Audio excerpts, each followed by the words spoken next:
ભક્તિ તો એની કૃપા વિના ન મળે. અને નારદજી ભક્તિને કહે છે, ભક્તિ ન પ્રેતો ન પિશાચો રાક્ષસો વાસુરો પીવા ભક્તિયુક્તમ મનસ્કાના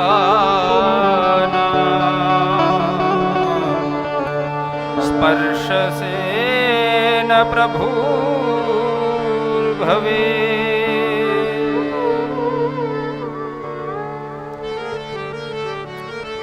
કહે છે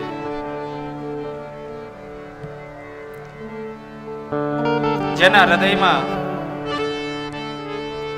ભક્તિનો વાસ હોય, જે ભક્તના હૃદયમાં ભક્તિ વાસ કરતી હોય, અરે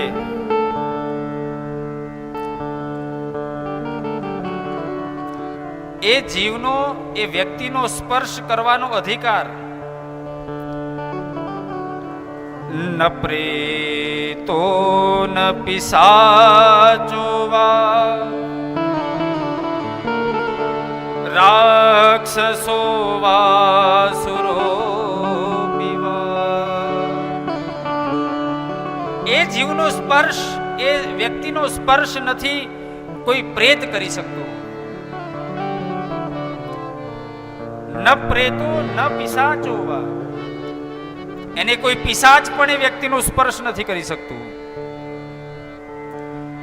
કોઈ રાક્ષસ, કોઈ દૈત્ય વગેરે સમર્થ વ્યક્તિ એ બધા હોય ને, તો પણ જે વ્યક્તિના હૃદયમાં ભગવાનની ભક્તિ છે તેનો કોઈ સ્પર્શ કરી શકતું.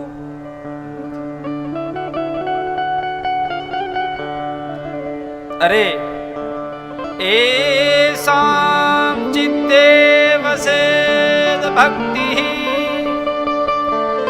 સર્વદા પ્રેમ રૂપિણી નતે પશ્યન્તિ કીનાસમ સ્વપ્નેપ્યમલમૂર્તયઃ.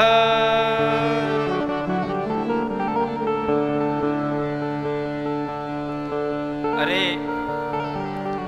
જેના હૃદયની અંદર સદા ભક્તિ નિવાસ કરે છે, જેના હૃદયમાં એ ભગવાનની ભક્તિ જે નિવાસ કરે છે, વાલા કુટુંબીજનો, નારદજી ભક્તિને કહે છે, ભક્તિ જેના હૃદયમાં આપ વાસ કરો છો ને, એ ભક્તના હૃદયમાં, જેના હૃદયમાં તમે હો, એ વ્યક્તિને યમ રાજા પણ કદાપી સ્વપ્નમાં પણ જોતા નથી કે આને મારે લેવા જવાનું છે. બાકી બધાના તો વાળ કેસ પકડીને ઘસરી ઘસરી લઈ જાય, પણ જેના હૃદયની અંદર ભગવાનની ભક્તિ છે એનું યમ પણ કઈ બગાડી શકતા નથી. આટલી ભક્તિની મહિમા છે.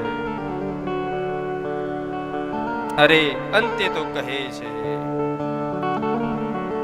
નૃણામ જન્મ સહસ્રેણ ભક્તો પ્રીતિર્હિ જાયતે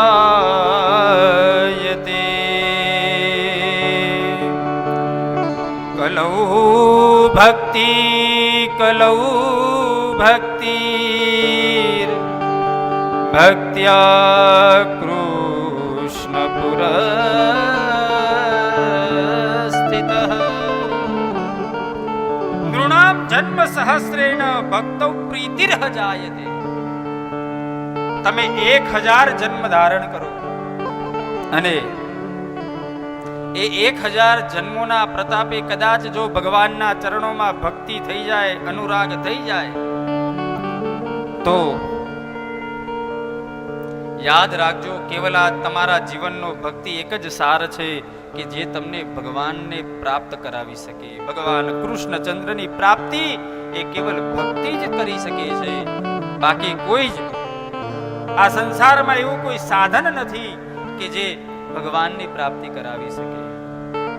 બહુ અદ્ભુત ભક્તિની મહિમા છે.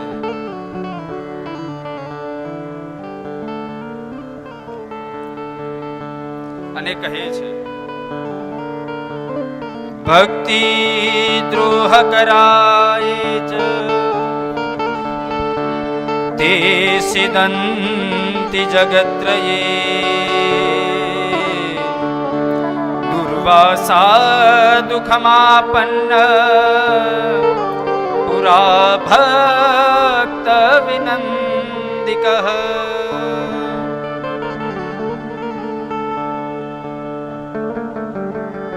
અને જે કહે છે જે પણ ભક્તિનો દ્રોહ કરે છે, ભક્તોનો દ્રોહ કરે છે, એને હંમેશા દુઃખ અને દુઃખ જ ની પ્રાપ્તિ થાય છે. ભક્તિનો દ્રોહ કર્યાથી સુખ ન મળે. ભક્તિથી વિમુખ થયા એટલે સમજો દુઃખ આયુ અને એ તો ભક્તિની સન્મુખમાં રહીએ તો સુખની અનુભૂતિ થઈ શકે. પ્રમાણ આપ્યું છે કે ભક્તિનો દ્રોહ કર્યો તો ઋષિ દુર્વાસાને પણ દુઃખ ભોગવવું પડ્યું હતું. પ્રમાણ છે કે ભક્તિનો દ્રોહ કર્યો તો દુર્વાસા ઋષિને પણ